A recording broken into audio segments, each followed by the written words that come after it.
반갑습니다.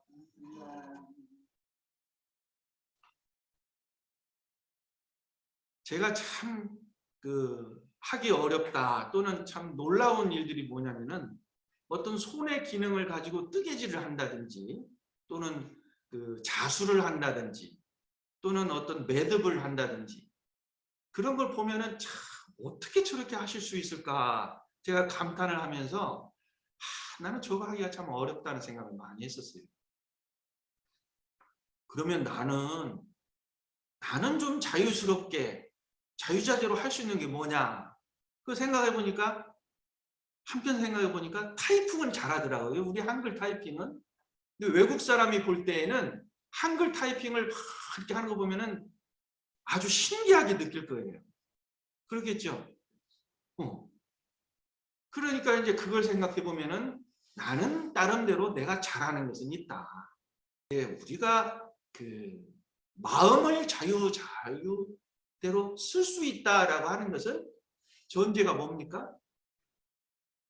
방금 법어를 봉독하신 것처럼 매일매일 경계마다 우리들의 마음을 멈추고 살피고 실행하는 것을 계속하게 되면은 우리들의 마음이 곧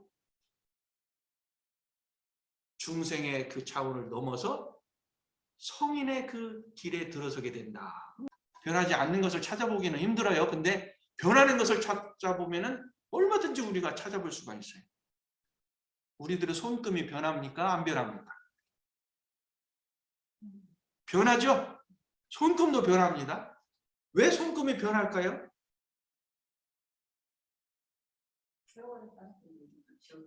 저절로 변하는 게 아니라 내 의지에 따라서 달라지고 내가 이 손으로 무엇을 하느냐에 따라서 손금이 변합니다.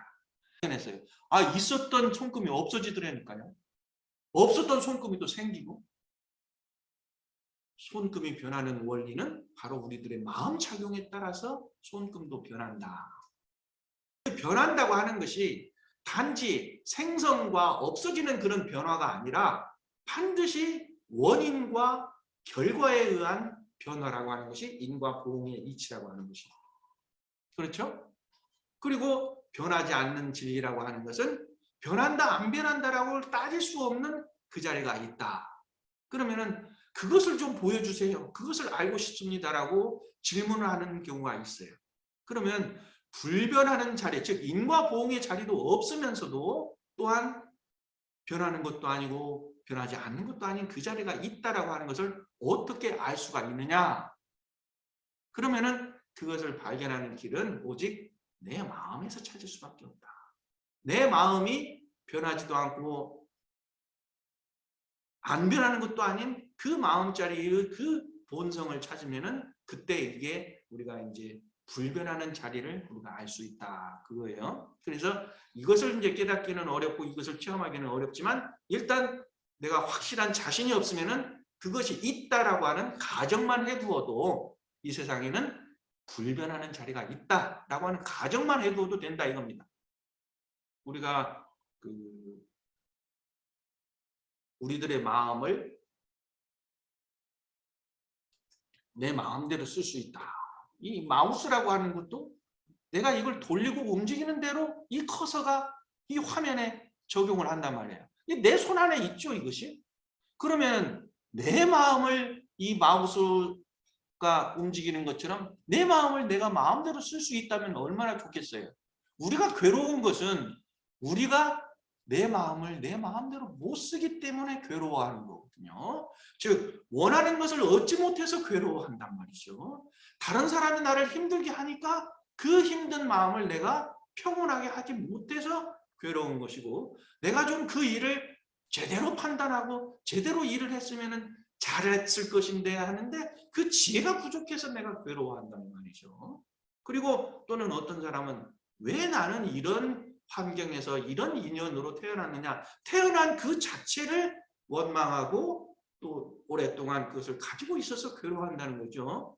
그러니까 우리가 괴로워할 이유는 너무나도 많아요. 거꾸로 얘기하면 감사하고 행복할 이유를 많은데도 불구하고 그 괴로움에 부딪혀서 붙잡혀서 우리가 행복을, 기쁨을, 위안을 못 찾고 있다 말씀이에요. 그러니까 우리의 그 감정의 강도는 괴롭고 힘든 것은 강도가 세고 기쁘고 즐겁고 행복하고 감사한 것은 그 강도가 쉽게 잊어버려요. 우리들의 특성이 그렇단 말이에요. 누구나.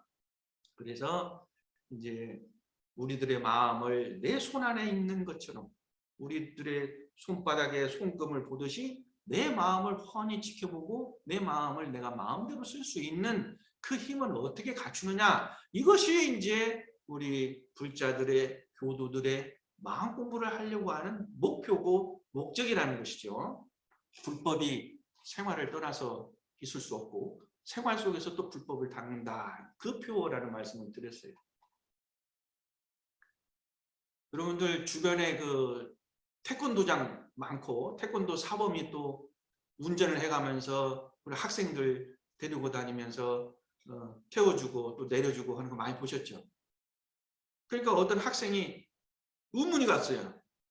우리 태권도 사범은 검정띠에 뭐 4단, 5단이라고 그러는데 맨날 보면 하루 종일 학생들 태워다 주고 학생들 실어주고 청소하고 그런 일만 하는데 저 사범이 우리들 앞에서 시범 보일 때는 아주 멋지단 말이에요.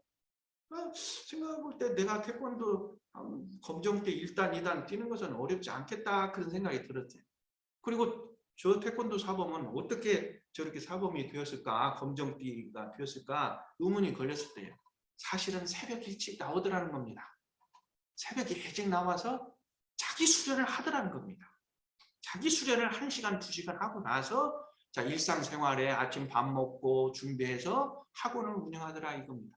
그래서 자기 수련 시간이 있더라 이겁니다. 자기 수련 시간이 있기 때문에 그 자격을 유지하고 그 힘을 기술을 유지하고 있더라 그 말입니다. 그러니까 지금 우리 주변에 마음 공부를 잘 하신다, 마음을 잘 써서 덕이 있는 분이다라고 보이는 분도 반드시 끊임없이 자기 수련, 자기 수행을 하고 있다는 것입니다. 그렇다고 보면은 이제 답은 나왔어요. 우리가 언제 어떻게 우리들의 수행을 하느냐 이겁니다. 그 시간을 마련하느냐. 이것을 하지 않고 내가 마음을 잘 쓸 수 있다. 내 마음이 편안을 할 수 있다. 원망 생활을 감사 생활로 돌릴 수 있다. 또는 성심으로 다른 사람을 가르쳐 줄 수 있다. 성심으로 내가 배울 수 있다. 이것은 있을 수 없는 얘기라 말씀입니다. 그러면은 우리가 이제 또 답은 더 명확해지고 단순해집니다. 우리가 일상생활을 하는 동안에 우리들의 마음 수련을, 마음의 공부를 해야 된다. 그 말씀입니다. 그렇기 때문에 이 수행품에서 일상수행의 요법 9가지를 내놓으셨고 이것을 외우라는 것이 아니라 이것을 하나하나 대조하면서 마음을 챙기라는 것이니 그 말씀입니다. 그러니까 내가 이번에 무슨 일을 겪으면서 요란함이 있었는가 없었는가, 즉 내 마음의 감정이 화남이 있었는가 슬픔이 있었는가 또는 내 마음이 편안함이 있었는가, 내 감정의 모습을 들여다보아야 된다는 겁니다. 또 내가 그 일을 순서 있게 조리 있게 사리에 맞게 판단을 하였는가 못하였는가 대조를 해봐야 돼요. 결과적으로 그 일이 잘 되었는가 못 되었는가를 또 대조를 해봐야 돼요.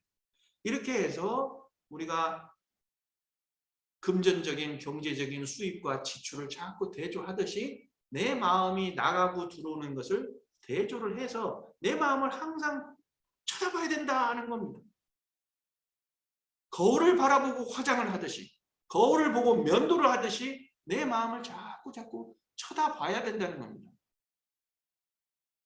그래야만 우리의 마음을 잡을 수 있다. 잡지 않으면 내 마음이 없어요. 내 마음이 잡으면 있어지고 그걸 놓으면 내 마음은 없어진다. 그렇기 때문에 우리가 수행하는 초보 단계에서는 내 마음을 자꾸 챙기고 마음을 찾아가는 노력을 해야 된다. 이 힘을 갖춘 뒤에 그때 우리가 감사 생활을 할 수가 있고 이웃에게 좋은 낯으로 인사를 할 수 있고 다른 사람을 배려하고 친절하고 여유 있는 마음의 행동이 온다.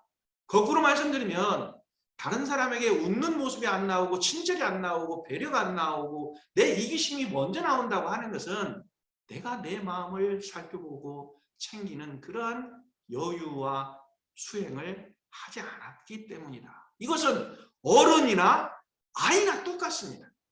쪽으로 조금 흠이 보인다라고 하는 것은 이러한 수행을 전혀 하지 않았다고 하는 안타까운 얘기가 되는 거예요. 그걸 찾으면 그 마음을 내가 고칠 수가 있거든요. 찾지 않고 내가 어떠한 그 나의 부족한 마음을 찾을 수가 있겠습니까? 저 교무들끼리 몇몇이 이제 마음 공부하는 마음 일기를 발표하고 하는 시간이 있어요. 이제 항상 하는 게 아니고 이제 제 차례가 돌아오면 제 일기를 발표합니다. 근데 두 번째, 세 번째인가 이렇게 발표를 했더니 저희 어떤 선배 교무님이 저한테 이군도 교무님은 항상 그 문제에 걸려 있군요. 항상 그 문제에 대해서 일기를 쓰고 있군요. 딱 지적을 해 주시더라고요. 그게 뭐냐면은 제가 서비스에 관련된 이야기에 대해서는 촉각이 굉장히 커져요. 그러니까 저 서비스를 하는 사람이 미흡하다, 숙련되게 잘한다, 이런 것들에 대한 촉감이 굉장히 커요. 그것이 나에게 많이 습관화되어 있어요. 그러니까 오죽하면 제가 아주 최고급 호텔의 그러한 모습과 같은 서비스를 해라, 또 나도 그렇게 하겠다라고 하는 이런 강한 집착 내지는 그 분별 추측심이 강하게 자리를 잡고 있기 때문에 그것이 아닌 것이다 하면 자꾸 마음에 걸려. 저 사람이 좀 잘못하네. 저 사람 잘하는데 이것이 되더라 이 말이에요. 그러니까는 이제 일기를 이렇게 서너 번 발표를 하면서 나에게도 아직 그 문제에 대해서는 내가 초월하지 못했구나. 그냥 있는 그대로를 못 보고 자꾸 그걸 잣대로 재고 있구나라고 하는 것을 발견을 했어요. 자, 이와 같이 우리가 일기를 쓰고 또 자기 마음을 챙기고 그러다 보면은 나의 어떤 그것이 있어요. 그것이 부모로부터 받은 아주 옛날 이야기일 수도 있고요. 상처일 수도 있고요. 또 형제 간에 아직 풀리지 않은 문제도 있을 수 있고요. 또 직장에서 상사와 부하 간에 그 맺혀진 그것이 마음에 풀리지 않아서 그것이 계속 내 마음을 괴롭게 할 수 있어요. 그러니까 마음을 챙기고 일기를 쓰고 대화를 하다 보면은 그 마음을 풀어갈 수 있는 열쇠를 찾을 수 있다 말씀이에요. 이와 같이 우리가 구체적으로 우리들의 마음을 밝혀나가는 그 방법론을 이제 수행품 1장에서 아주 정론으로 매뉴얼로 밝혀주셨기 때문에 이 수행품 1장은 우리가 일상수행요법을 외우고 암송하고 살피고 대조하고 또 그거를 일기를 쓰는 그런 그것이 습관화되어서 우리가 그때 되면은 참 내 얼굴도 밝아지고 주위에서도 벌써 알아봐요. 편안해진 얼굴을 보고 요즘 일 잘 돼 가세요? 마음이 신수가 편해 보입니다. 이렇게 인사가 와서 그래 좋은 인연들이 자꾸 끼인단 말이에요. 그런 사람들이 오게 돼 있어요. 내 얼굴이 이렇게 찌그러져 있고 표정이 좋지 않으면은 일도 안 되는 이유는 그런 인연들이 좋은 인연들이 다가서지 않기 때문에 그래요. 그러니까 정산중 부사님께서 그러셨지 않습니까? 사람의 제일 좋은 기술은 뭐라고 그러시죠? 그 복 중에서 제일 좋은 복은 인연복인데 그 인연복이 어디서 오느냐? 인화에서 온다. 사람과 이렇게 화하는 기운에서 온다. 그 인화는 어디에서 오느냐? 심화에서 온다. 내 마음이 화기로운 그 마음을 가지고 있으면 사람과 화하게 되고 사람과 화하게 되면 모든 인연복이 오게 되고 모든 인연복이 오게 되면 그 자체가 인간으로서는 최고의 복이다. 이것이 바로 우리가 마음 공부에서 오는 교종사님께서 가르쳐주신 그 방법론의 근원이 있다는 말씀을 마무리를 하고 저희 말씀 마치도록 하겠습니다.